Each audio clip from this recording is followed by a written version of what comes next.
I actually play Jean Grey. Yeah. I stole her role. It's supposed to be I don't care. I don't. All right, it's out.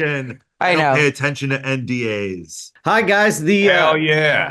Holy hell, the movie is amazing, guys. It's so much fun. I watched it with my son last night, and he's like 16, so it's not inappropriate. Yeah. Dude, it's so cool. What's it like being in the coolest movie of all time? Well, you start. Let's flip that about, actually, because we've got to believe in ourselves. Right? What's it like? What's the movie like to have the coolest people in it? Yeah. If this can just be one of those cult films that people always watch because they, whether they're drinking to every person that gets blood splattered or whatever, or however you want to do it, you're going to raise your drinking game. That would be awesome. You know what I mean? Because it is a cult type classic that you want to, there's just so much action that it's one of those movies where you're like, Yeah, it should be a wild ride, fun, entertaining. You've given me a great idea because I haven't snuck liquor into the movie theater since like Pirates of the Caribbean and some rum. So now I'm gonna have to do this. I'm gonna have to go on opening weekend and get annihilated. You'll have even more fun. If you've drunk for every violent thing in this film, like hammered. I would die, actually. People would be seeking help. Actually, probably not condone that. No, you're right. This is a fun question for you guys. Which celebrity voice would you most want to be your inner monologue? Yes, no, he said it right. Me. Yeah, he's got a good voice, isn't it? He's got a good voice. That's a great voice. Commanding and I'm gonna take the man your man could smell like. So that's which voice I would probably use. I'd have that too. Yeah. Speaking of which, Bill in Boy Kills World or you in the Old Spice commercials, who's got the better abs?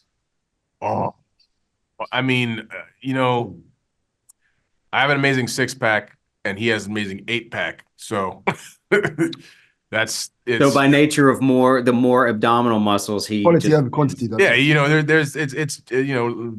LeBron and Jordan. What are you gonna Andrew, I do have to ask you. I'm a massive G.I. Joe fan, and so I wanted to ask how you felt about the upcoming crossover with Transformers, and which Transformer you're most excited to destroy as Storm Shadow. I got no idea, but I don't want to destroy any Transformers. I'd take on Megatron. He's the bad guy. Yeah. I'm taking him down. I haven't told him this yet, but I actually have a stormtrooper, or excuse me, a storm. Wrong franchise. We'll cut that out. Don't you worry. I got you. Action figure. I'm looking at your posters, so I can't help but say Stormtrooper. Is it me? Storm Shadow. Yeah, it is. My action figure. It looks incredibly like you. Yeah. They facial scan me. Yeah. I'd take down Megatron, bruv. Yeah. I'd take him there. Storm Shadow will take him down. He'll take them all down. Take down Megatron, bro. Yeah.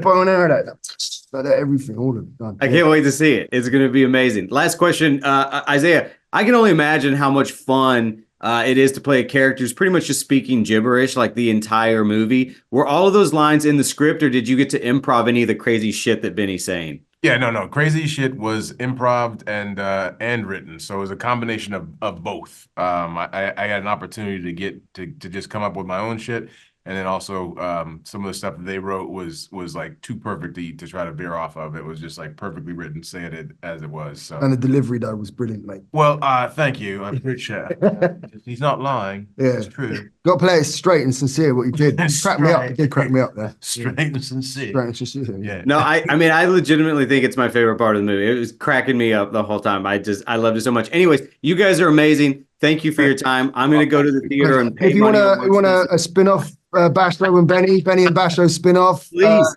It's in the work. People are talking about it. We're working on it now. We can't talk about it, but we're working on it. Yeah. But it's gonna happen, right? We can put it out. Yeah, we can't talk about how it's gonna happen, but it's gonna happen. So if you don't mind, use that as air quotes. It's gonna happen, right? Yeah. Let's do it. Yeah, let's put it out. I want to see it. I know everybody else is gonna want to see it. Yeah. Do a poll on your platform. Comicbook.com. We're gonna do it. Yes, that's it. That's the only answer they can give. Yeah. Hi guys. I could go on and on on about how much I love this movie. Oh my God, it's so great to meet both of you. That's okay. You can Thank skip you. that part, but you can go on and on about how much you love us. Yeah, I do. I love both of you legends. I think that you're amazing.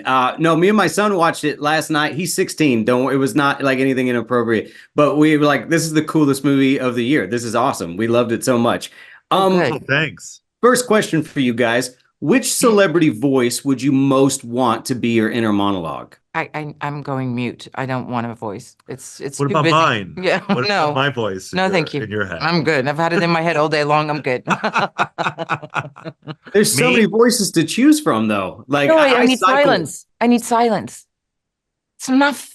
You know what I mean? So like All day Harpo long. Marx. Because he didn't talk. Yeah. It's funny, right? Yes. Me, it's Groucho Marx, I think. Hey, I like that. Actually, now that you say silence, now I'm kind of being like, wow, that's actually a great answer because everything's so hectic in there. So It's just so busy. no voices. But you want complete silence? I need silence right now. But all silence, no thoughts at all? No, that would be just a welcome change. Yeah, okay. That's You know, fair. I'll see how long I relate to can. that. I can relate to that. Yeah.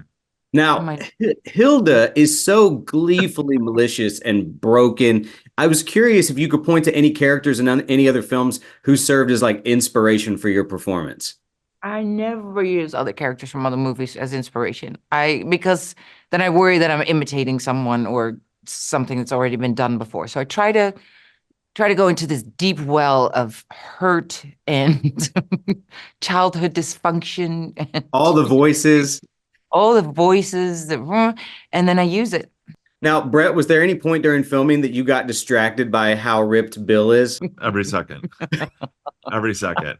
You know, especially when I was eating. And I would eat in front of him and I'd be like, this is so good.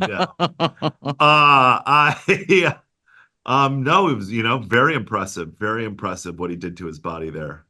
Yeah, no, I agree. I didn't even know that people had that many abs. Very hot man. Absolutely. Famke, I do have to But tell I you. didn't get distracted though. I got inspired. Oh, that's good. That's the way it should be. This is like one of my most prized possessions. So I have that one. Do you have this one? I have that one. It's such a good book, and I love your performance. And so we never thought we would see Hugh Jackman come back as Wolverine. So with that being said, will we ever see you return as Jean Grey? I don't know. I mean, I didn't expect to come back as after dying and as Jean Grey, and came back as the Phoenix, and I came back in the flashback scenes in the Wolverine, and or in the dead scenes or whatever, and then in Days of Future Past. So these were all surprises that I had never anticipated. I mean, I don't know. I doubt it, but you never know. Well, I haven't bought a ticket yet to Deadpool versus Wolverine. I'm holding out for a Jean Grey appearance. That's, I don't. No, don't do that. Don't shake your head no like that. Don't do that to me. Guys, you're both amazing. I actually play Jean Grey. Yeah. I stole her role. You're supposed to be so I don't care. I don't. All right, it's out. I don't pay attention to NDAs. No.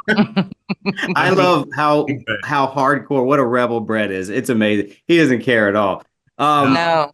Maverick, guys, thank you so much. The movie's amazing. I can't wait for everybody else to check it out. Thank you very much for your time. So, as a first-time director, what's it like making the coolest kick-ass debut movie that's ever been made? Thank you. Thank you. It's certainly it's certainly been super exciting, and it's a rush the last few weeks with the screenings coming up and reviews sort of coming out, and I'm tense, excited, and super happy. Well, I watched it with my son, and he's 16. It's not like it was an inappropriate thing. It wasn't like I got a 5-year-old or anything, but we watched it together and was just like, God, this is incredible. The action in it is just mind blowing. We loved it so much. So I could go on and on for this entire interview about how much I love this movie, but I'm not going to do that. So I have more questions. Which celebrity voice would you most want to be your inner monologue? I actually thought Orson Welles would be a good thing. It's like a bit of gravitas. Yeah, I like it. Grounded. The good news about the inner monologue is it can be anybody you want. because like I've cycled through a few people over the years. I've had a little Morgan Freeman in there. I had some Sean Connery. I think lately it's mostly been Michael Caine narrating my life from time to time. Michael Caine is awesome. Yeah. Now, I've been telling my friends that Boy Kills World it's very much like Kill Bill and John Wick on LSD. I think it's and I mean that as that is a compliment of the highest order. Now, I feel honored. Can you point to a movie that most inspired the visual aesthetic you were trying to bring to life here? Visual aesthetic, not really. It was sort of this combination of we want to do.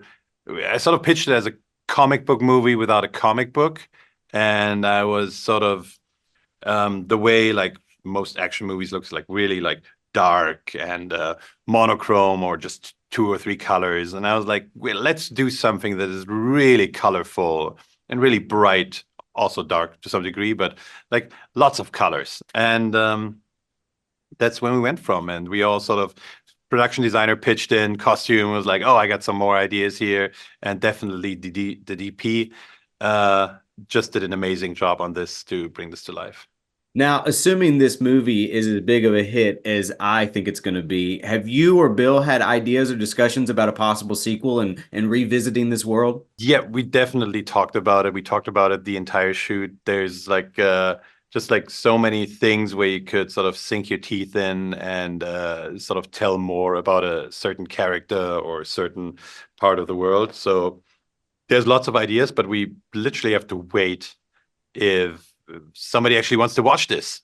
And so if we can make a sequel.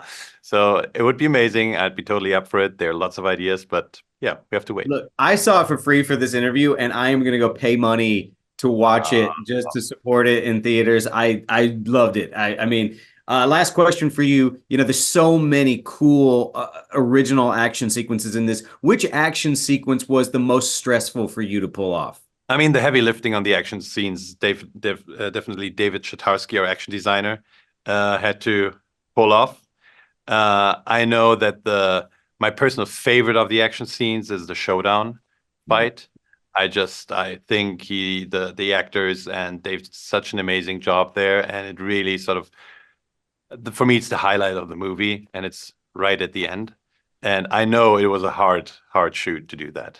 Because there's so many things that you guys I was like, how do they do this? I mean, it was incredible. Anyway, I'm out of time. Thank you so much for your time, and I really appreciate it. I can't wait for the whole world to watch this movie. Thank you so much, Chris.